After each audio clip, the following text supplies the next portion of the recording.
क्या उत्तर प्रदेश के संभल की शाही जामा मस्जिद पहले एक मंदिर थी और फिर उसे तोड़कर मस्जिद बनाई गई? क्या राम मंदिर पर आए फैसले ने मुगल काल में बने मॉन्यूमेंट्स और मस्जिदों के नीचे मंदिर ढूंढने वालों को मौका दे दिया है? 1992 में जब प्लेसेस ऑफ वर्शिप एक्ट लागू हो गया, फिर बार बार दूसरे धर्म की धार्मिक स्थल निशाने पर क्यों है? ये वो सवाल है जिसके उठते ही उत्तर प्रदेश के संभल में 5 लोगों की जान चली गई। हाँ, यह अलग बात है कि अब इस देश में जिंदगी इतनी सस्ती हो गई है कि किसी को किसी की मौत से कोई फर्क नहीं पड़ता। कुछ लोग कहेंगे कि मरने वाले उपद्रवी थे, कुछ लोगों का आरोप है कि पुलिस ने गोली चलाई। लेकिन सवाल यही तो है कि हिंसा या किसी की जान जाए, ऐसे हालात क्यों पैदा होने दिए जा रहे हैं? इस वीडियो में आपको बताएंगे कि क्यों मस्जिद को बचाने वाले बार बार प्लेसेस ऑफ वर्शिप एक्ट की बात करते हैं और यह है क्या, और किसकी वजह से मस्जिद के नीचे मंदिर खोजो अभियान को हवा मिली है, और इस तरह के हिंसा में हर मौत के बाद पुलिस कौन सी थ्योरी का सहारा लेती है। फिर आप भी पूछिएगा, जनाब ऐसे कैसे? आदाब, मैं हूं शादाब। वीडियो आगे देखने से पहले आपसे एक अपील। सच दिखाना आसान नहीं है। हमारी टीम ग्राउंड से लेकर रिसर्च पर काफी मेहनत करती है, जिसके लिए वक्त और संसाधन लगते हैं, जोखिम का भी सामना करना पड़ता है, और इन सब के लिए हमें आपके साथ की जरूरत है। क्विंट के मेंबर बनकर हमारा साथ दीजिए। डिस्क्रिप्शन में जाकर मेंबरशिप का प्लान चुनें। एक और बात, अब से हर शनिवार यानी सैटरडे जनाब ऐसे कैसे का नया एपिसोड पब्लिश होता है, तो क्विंट को सब्सक्राइब करें। अब चलते हैं उस सवाल पर जिसके लिए आप ये वीडियो देख रहे हैं। बार बार मुगल शासकों का नाम लेकर ऐतिहासिक गलतियों का जिक्र होता है। दावा किया जाता है कि मुगल शासकों ने बहुत से मंदिर तोड़े और इसकी जगह मस्जिद बनवाए, इसलिए मस्जिद हटाकर मंदिर बनाना चाहिए और इसके लिए पहले सर्वे होना चाहिए।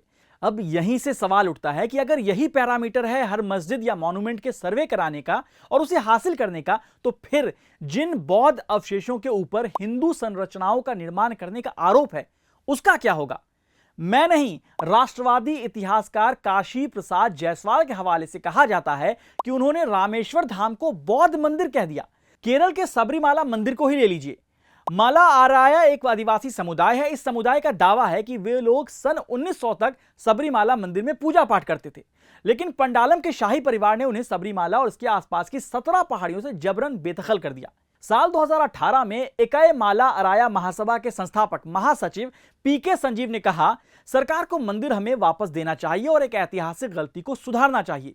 माला अराया को प्रताड़ित किया गया और सबरीमाला छोड़ने के लिए मजबूर किया गया। अब अत्याचारों के लिए प्रायश्चित करने का समय आ गया है।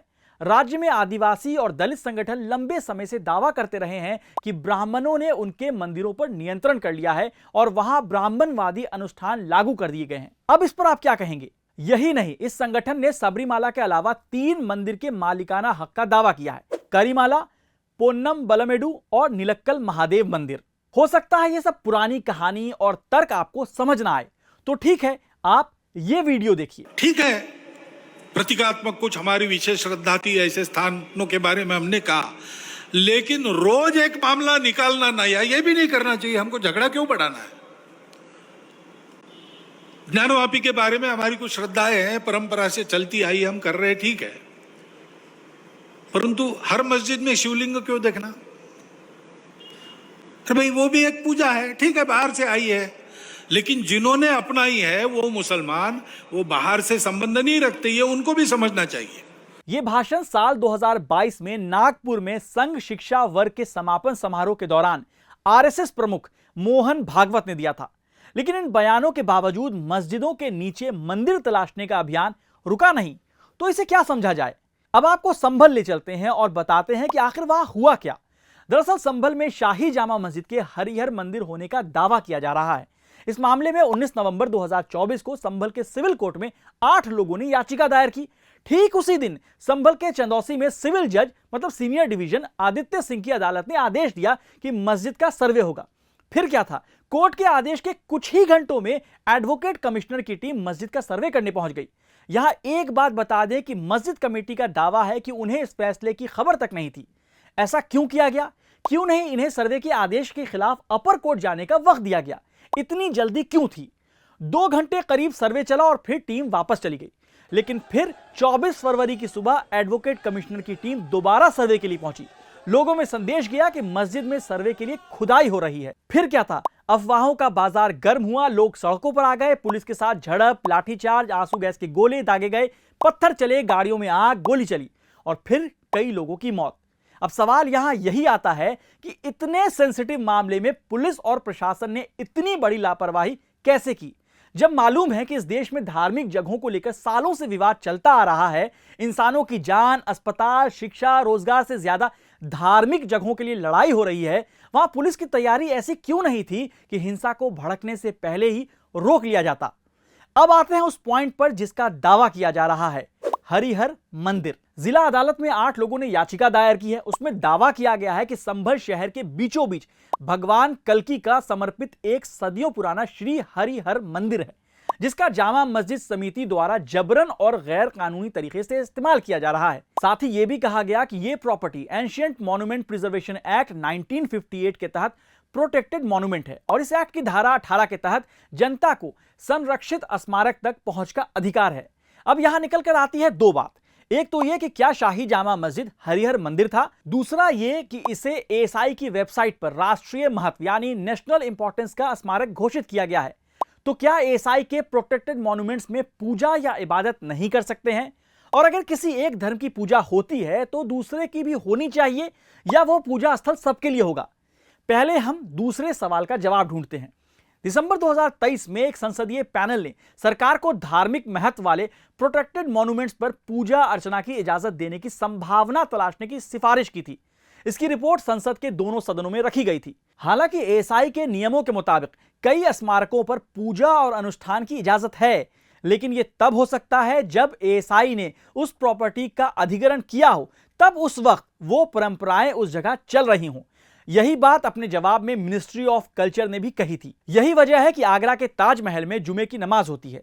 इसके अलावा नोटेबल लिविंग मॉन्यूमेंट्स में कन्नौज में मस्जिदें, मेरठ में रोमन कैथोलिक चर्च, दिल्ली के हौस खास गांव में नीला मस्जिद और लद्दाख में कई बौद्ध मठ शामिल हैं। यहां भी यही सवाल है कि क्या राष्ट्रीय महत्व के धार्मिक स्थल पर भी दूसरे धर्म के लोगों का अधिकार होगा? क्या कोई भी जाकर अपने रिचुअल्स और पूजा कर सकता है? पुरी का जगन्नाथ मंदिर से लेकर वृंदावन का राधा वल्लभ मंदिर जैसे कई राष्ट्रीय महत्व के मंदिर हैं जिनमें पूजा होती है और इनमें दूसरे धर्म के लोगों का कोई हस्तक्षेप नहीं है। फिलहाल देश में 3697 एंशिएंट मॉन्यूमेंट्स और आर्कियोलॉजिकल साइट्स हैं जिन्हें राष्ट्रीय महत्व का घोषित किया गया है। इनमें से करीब 1/4 से थोड़ा कम मतलब 820 में पूजा स्थल हैं, जबकि बाकी को नॉन लिविंग मॉन्यूमेंट्स माना जाता है, जहां कोई नया धार्मिक अनुष्ठान शुरू या आयोजित नहीं किया जा सकता।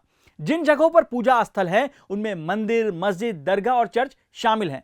अब आते हैं पहले सवाल पर कि क्या शाही जामा मस्जिद हरिहर मंदिर था? इसके जवाब में मुस्लिम पक्ष का तर्क है 1991 का places of worship act. Ram मंदिर आंदोलन को देखते हुए 1991 में प्लेसेस ऑफ वर्शिप एक्ट पारित किया गया था। तब केंद्र में कांग्रेस की सरकार थी। इस एक्ट के मुताबिक 15 अगस्त 1947 से पहले अस्तित्व में आए किसी भी धर्म के पूजा स्थल को किसी दूसरे धर्म के पूजा स्थल में नहीं बदला जा सकता है और अगर कोई धार्मिक स्थल से छेड़छाड़ कर उसका मूल स्वरूप बदलना चाहे तो उसे 3 साल की कैद और जुर्माना हो सकता है। लेकिन यहां एक पेच है। इस एक्ट में एक बात कही गई है कि प्लेसेस ऑफ वर्शिप एक्ट प्राचीन और ऐतिहासिक स्मारक या ancient monuments and archaeological sites and remains act 1958 के तहत संरक्षित किसी भी धार्मिक संरचना पर लागू नहीं होगा। अब यही सवाल आता है कि फिर देश की निचली अदालतें बार बार प्लेसेस ऑफ वर्शिप एक्ट को भुला क्यों रही हैं, जबकि राम मंदिर बाबरी मस्जिद विवाद के फैसले में इस एक्ट को देश को जोड़ने वाला बताया गया था। तब अदालत ने कहा था पूजा स्थल अधिनियम संविधान के मूलभूत मूल्यों की रक्षा और सुरक्षा करता है। सेकुलरिज्म की बात हुई थी, लेकिन राम मंदिर फैसले के कुछ वक्त बाद ही मथुरा, काशी और अब संभल की शाही जामा मस्जिद पर विवाद शुरू हो गया। ऐसा क्यों? अब इन सब बातों के पीछे एक नाम है जिसकी चर्चा हो रही है। वो है पूर्व chief justice of India DY Chandrachud. इन पर आरोप है कि इनकी एक मौखिक टिप्पणी यानी कि फैसला नहीं, सिर्फ बात ने बहुत से मुद्दों को हवा दे दी है। मई 2022 में सुप्रीम कोर्ट में ज्ञानवापी मामले की सुनवाई के दौरान जस्टिस DY चंद्रचूड़ ने मौखिक रूप से टिप्पणी की कि प्लेसेस ऑफ वर्शिप एक्ट किसी संरचना के धार्मिक चरित्र का पता लगाने पर रोक नहीं लगाता है। मतलब यहां तर्क यह है कि भले ही 15 अगस्त 1947 से पहले अस्तित्व में आए किसी भी धर्म के पूजा स्थल को किसी दूसरे धर्म के पूजा स्थल में नहीं बदला जा सकता है, लेकिन वहां पर क्या था यह पता लगाने पर रोक नहीं है। अब सवाल यहीं पर है कि जब किसी की धार्मिक जगह से कोई छेड़छाड़ या बदलाव कर नहीं सकते तो फिर किसी सर्वे का क्या मकसद है? आखिर पता लगाकर हासिल क्या होगा? अब बात संभल में पुलिस और लोगों के बीच झड़प की करते हैं। यहां आपको एक पैटर्न दिखाते हैं। साल 2020-21 में उत्तर प्रदेश में सिटीजनशिप अमेंडमेंट एक्ट यानी CAA को लेकर विरोध प्रदर्शन हुए थे। प्रोटेस्ट हिंसा में तब्दील हुआ। उत्तर प्रदेश में मेरठ से लेकर संभल, फिरोजाबाद, मुजफ्फरनगर में इस दौरान 20 से ज्यादा लोग मारे गए। तब भी पुलिस ने सेम थ्योरी बताई थी कि भीड़ में से ही किसी ने गोली चला दी। यह थ्योरी करीब करीब हर हिंसा में बताई गई। संभल में भी यही पैटर्न। और अगर इस थ्योरी को सच मान ले तो यहां दो सवाल है। बार बार एक समुदाय से जुड़े विरोध प्रदर्शन में लोग आपस में ही गोली कैसे और क्यों मार रहे हैं? और दूसरा कि इतनी सारी घटनाओं के बाद भी पुलिस इस पैटर्न का तोड़ क्यों नहीं निकाल पा रही? पुलिस, अदालत, आम लोग, प्रशासन, सरकारें सब सवालों के घेरे में हैं। कब तक मस्जिद के नीचे मंदिर ढूंढेंगे? और इन मंदिर मस्जिद के विवाद से असल फायदा किसे हो रहा है? सवाल का जवाब आपको पता है तो आप भी पूछिए, जनाब ऐसे कैसे?